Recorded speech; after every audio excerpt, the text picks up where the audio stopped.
అధ్యక్ష, ఇది మా నిజామాబాద్ జిల్లాలో బాల్కొండ, ఆర్మూరు, నిజామాబాద్ రూరల్ 3 నియోజకవర్గాలకు సంబంధించినటువంటిది. ఈ 3 నియోజకవర్గాల్లో రైతులు ఎర్రజొన్నలు పండిస్తారు అధ్యక్ష. అంటే ఇది ఫాడర్ జవార్ అంటారు దీన్ని. ఇదేంటంటే పశుగ్రాసం కోసం సీడ్ అన్నట్టు. ఇది స్పెషలైజ్డ్ క్రాప్. మా దగ్గర ప్రత్యేకంగా పండిస్తారు మా 3 నియోజకవర్గాల్లో.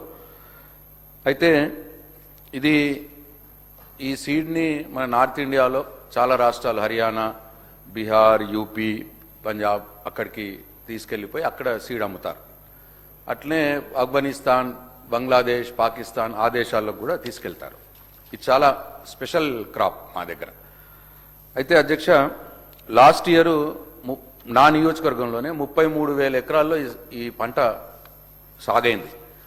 33,000 ఎకరాల్లో పంట సాగైనప్పుడు 3,800 రూపాయల క్వింటాల్కు రైతులు, వ్యాపారులు కొనుక్కున్నారు. అయితే ఈసారి ఆ పంట సాగు విస్తీర్ణం తగ్గింది. 22,000 ఎకరాల్లోనే పంట సాగైంది.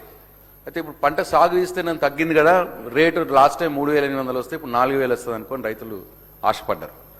అయితే 3,850కి స్టార్ట్ చేశారు వ్యాపారులు కొనుక్కోవడం. క్రమేణా ఆ వ్యాపారులంతా సిండికేట్ అయిపోయి రోజుకింత తగ్గిస్తూ ఇప్పుడు చివరికి 3,300 కొంటున్నారు అధ్యక్ష. అయితే 3,850 నుంచి 3,000కు రేటు దించేసినారు. అంటే దాదాపు 500 రూపాయలు ఒక క్వింటాల్కు తక్కువ, జస్ట్ ఒక 10-15 రోజుల్లోనే. ఇది ఎకరానికి 20 క్వింటాలు పండుతుంది. అంటే ఎకరానికి 10,000 రూపాయలు ఇవాళ ఎర్రజొన్న రైతు నష్టపోతా ఉన్నాడు. ఇది రెగ్యులర్గా చేస్తూ ఉంటారు. మేము ప్రభుత్వంలో ఉన్నప్పుడు, నేను మంత్రిగా ఉన్నప్పుడు కూడా ఇట్లా చేస్తే వాళ్ళందరినీ పిలిచి కలెక్టర్ గారి దగ్గర పిలిపించి వాళ్ళని టైట్ చేస్తే మళ్ళీ రేటు పెంచుతా. అయితే నేను కలెక్టర్ గారితో కూడా, నిజామాబాద్ కలెక్టర్ గారితో కూడా మాట్లాడడం జరిగింది. ఈ విషయం దృష్టికి తీసుకెళ్ళినాను. అయితే నేను మీ ద్వారా కోరేది ఏంటంటే, ఒకసారి మీరు ఇంటర్వ్యూన్ అయ్యి, గవర్నమెంట్ ఇంటర్వ్యూన్ అయ్యి కలెక్టర్ గారికి చెప్పి ఆ వ్యాపారస్తులందరినీ కూర్చోబెట్టి కొద్దిగా గట్టిగా చెప్తే ఈ సిండికేట్ని బ్రేక్ చేస్తే మళ్ళీ రేటు పెరుగుతుంది అధ్యక్ష. దయచేసి ఈ విషయంలో దృష్టి పెట్టాలని కోరుతా ఉన్నాను. అట్లనే ఇంతకుముందు కడియం శ్రీగారు గారు కూడా చెప్పినారు, నేను దానికి యాడ్ చేస్తాను. మొక్కజొన్న పంట అధ్యక్ష, మా నియోజకవర్గంలో దాదాపు 35,000 ఎకరాల్లో, బాల్కొండల్ని 35 ఎకరాల్లో పండుతా ఉంది. అయితే మనం కొనుగోలు కేంద్రాలు ఏర్పాటు చేయకపోవడం మూలంగా మార్కెట్కు మొక్కజొన్న వచ్చింది. దురదృష్టవశాత్తు వర్షాలు పడతా ఉన్నాయి, ఈదురుగాల్పులు వస్తూ ఉన్నాయి. ఆ పంట చెడిపోతుంది అన్న భయంతో ఎంత పడితే అంతకు అమ్ముకునే దుస్థితి రైతులకు వచ్చింది. ఇప్పుడు 16,000-1700 కొంటా ఉన్నారు. అయితే నా రిక్వెస్ట్ ఏంటంటే వెంటనే కొనుగోలు కేంద్రాలు ఏర్పాటు చేయాలి. ఎందుకంటే ఇప్పుడు మద్దతు ధరనేమో 2,400 ఉంది. మీరు రాష్ట్ర ప్రభుత్వంగా మీరు కాంగ్రెస్ పార్టీ ఇచ్చిన మేనిఫెస్టో 500 రూపాయలు అడిషనల్గా బోనస్ కూడా ఇస్తామన్నారు. అంటే 2,400 మద్దతు ధర పోయే ప్లేస్లో ఇప్పుడు 16,000-1700కి అమ్ముతున్నారు. అంటే ఆ ధర చూసుకున్న 800 క్వింటాల్కి, ఒక ఎకరానికి 40 క్వింటాలు పండుతుంది. అంటే 32,000 స్ట్రేట్ అవే ఒక ఎకరానికి నష్టపోతా ఉన్నాడు మొక్కజొన్న రైతు. దయచేసి మీరు మాట ఇచ్చినట్టు ఇంకా దానికి 500 బోనస్ ఇస్తే చాలా సంతోషం. ఇవ్వాలని కూడా చెప్పి కోరుతా ఉన్నాం.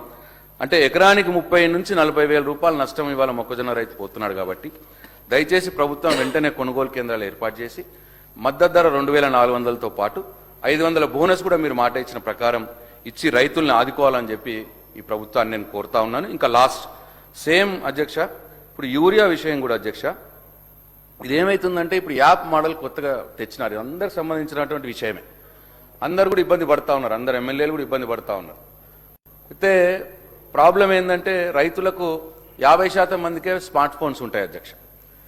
ఆ యాప్ యూసేజ్ అనేది స్మార్ట్ ఫోన్స్ లేకపోతే చేయలేరు. 50% మందికే స్మార్ట్ ఫోన్స్ ఉంటాయి. ఆ స్మార్ట్ ఫోన్స్ ఉన్న దాంట్లో ఇంకో 50% మందికి అసలు అది వాడడం కూడా కష్టమే, తెలియదు. ఈ రకంగా దాదాపు 75% మంది రైతులు ఈ యూరియాని యాప్లలో బుక్ చేసుకోవడానికి ఇబ్బంది పడతా ఉన్నారు. ఇదొక ప్రాబ్లం. అయితే ఇంకో ప్రాబ్లం ఏం చేస్తూ ఉన్నారు, ఆ యాప్లో ద్వారా ఎక్కడ స్టాక్ ఉంటే అక్కడికి పోయి కొనుక్కోమని చెప్తున్నారు. మొన్నటిదాకా జిల్లా వైజ్ యూనిట్ పెట్టినారు. 50-60 కిలోమీటర్ల దూరం పోయి 5 యూరియా బస్తాలు తీసుకొచ్చుకునే పరిస్థితి ఉండే. సరే, తర్వాత గ్రివెన్స్ వచ్చినాయేమో మండల్ వైజ్ యూనిట్ పెట్టినారు. ఇప్పుడు మండల్ వైజ్ యూనిట్ కూడా ఇబ్బంది అవుతా ఉన్నది. 20-30 గ్రామాల ప్రజలు పోయి తీసుకోవాల్సిన పరిస్థితి ఉంటుంది ఒక దగ్గరికి పోయి. అంటే ఎక్కడ ఉంటే అక్కడికి పోయి తీసుకోవాలి. ఈ ఊరాయన పోయి ఇంకో ఊరికి పోయి తీసుకోవాలి. ఇది ఇబ్బంది అవుతా ఉన్నది. ఇంకో ఇష్యూ ఏమవుతుందంటే, అంటే ఇది గ్రౌండ్లో ఉన్న ఇష్యూస్. అయితే ఇప్పుడు సపోజ్ ఈ ఒకేసారి ఇవ్వట్లేదు, రైతుకు అవసరం పడినంత యూరియా ఒకేసారి ఇవ్వట్లేదు. ఇప్పుడు సపోజ్ నేను 4 ఎకరాల మొక్కజొన్న వేసినాను, మక్క పంట వేసినాను. మక్క పంటకు ఒక ఎకరానికి 5 నుంచి 6 యూరియా బస్తాలు అవసరం పడుతుంది. సరే, మన వాళ్ళు 4 బస్తాలు అని చెప్పి డిసైడ్ చేసింది డిపార్ట్మెంట్. ఓకే, 4 అనుకుందాం. ఇప్పుడు నాకు 4 ఎకరాల మక్క పంట ఉంది. 4 ఎకరాల మక్క పంటకు ఎకరానికి 4 బస్తాలు చొప్పున అంటే 16 బస్తాలు నాకు అవసరం ఉంది యూరియా బస్తాలు. అయితే వాళ్ళు 16 బస్తాలు ఒక్కసారి నేను యాక్సెప్ట్ చేయట్లేదు, ఒక్కసారి ఇవ్వట్లేదు, 3 సార్లు ఇస్తున్నారు 16 బస్తాలకు. అంటే 4, 4, 4 లేకపోతే 5, 5, 5 3 సార్లు ఇస్తున్నారు. ఇప్పుడు రైతు ఏమైతుంది, అసలు ఫస్ట్ ఆఫ్ ఆల్ ఒకసారి యాప్ బుక్ చేసుకోవటానికే వాడు మీ సేవా సెంటర్ పోయి తెలిసిన వాళ్ళ దగ్గరికి పోయి అటు పోయి ఇటు పోయి ఆ రోజంతా తిరుగుతూ ఉన్నాడు. తర్వాత బుక్ అయిన తర్వాత మళ్ళీ తెచ్చుకోవటానికి మీరు మండల్ వైజ్ యూనిట్ పెట్టినారు. ఇప్పుడు సపోజ్ నా ఊరు వేల్పూర్, నా వేల్పూర్లో లాంగెస్ట్ ఊరు ఇంకొకటి ఉన్నది అనుకోండి, అదో 15-20 కిలోమీటర్లు ఉంటుంది. అక్కడికి పోయి తెచ్చుకోవటానికి ఒక రోజు పోతా ఉన్నది. అంటే ఒక్కసారి యూరియా తెచ్చుకోవటానికి 2 రోజులు పోతా ఉన్నది రైతుకు 2 రోజులు అంటే ఆయన కష్టం. ఇప్పుడు మీరు ఆయన 4 ఎకరాలు ఉన్న మక్క పంటకి యూరియా కావాలంటే 3 సార్లు పోవాల్సి వస్తున్నది. 3 సార్లు యాప్ బుకింగ్ చేసుకోవాలి, 3 సార్లు పోవాలి. అంటే 6 రోజులు పోతా ఉన్నది ఆయనకు. సో ఇది దయచేసి దీన్ని ఎట్లా తక్కువ చేయొచ్చు, ఏం చేయొచ్చు అనేది ఒకసారి ఆలోచన చేయాలి. అందుకే నేను మీ ద్వారా ఈ ప్రభుత్వాన్ని కోరుతా ఉన్నాను, ఈ స్టాక్స్ ఇప్పుడు మండల్ వైజ్ ఉన్న స్టాక్స్ని పిఎస్సిఎస్లో ప్రతి పిఎస్సిఎస్లో స్టాక్ పెట్టండి. అట్లీస్ట్ ఒక పిఎస్సిఎస్లో పెడితే 2-3 రోజులు కలిపి అక్కడికి పోయి తీసుకొచ్చుకుంటారు. అది నంబర్ 1. నంబర్ 2, ఇప్పుడు ఇది 3-4 సార్లు ఇచ్చే బదులు మీ లెక్కల ప్రకారం ఒక రైతుకి ఇంత ఎకరం మక్క వేసింది అనుకోండి, ఆ ఎన్ని ఎకరాలు మక్క ఉందో అన్ని ఎకరాలకు కలిపి ఒకటేసారి ఇవ్వండి, 3-3 సార్లు ఇవ్వకండి. ఎందుకంటే ఆయన పోయి 6 రోజులు ఆయన వెయిట్ చేసుకోవాల్సిన పరిస్థితి వస్తూ ఉన్నది రైతులు. ఇదొక సజెషను.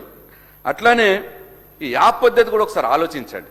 ఇది ఎంత ఇబ్బంది అవుతా ఉందంటే మనందరికి కూడా, ప్రతి ఎమ్మెల్యేకి కూడా రైతులు చెప్తా ఉన్నారు ప్రతి కాన్స్టిట్యున్సీలో.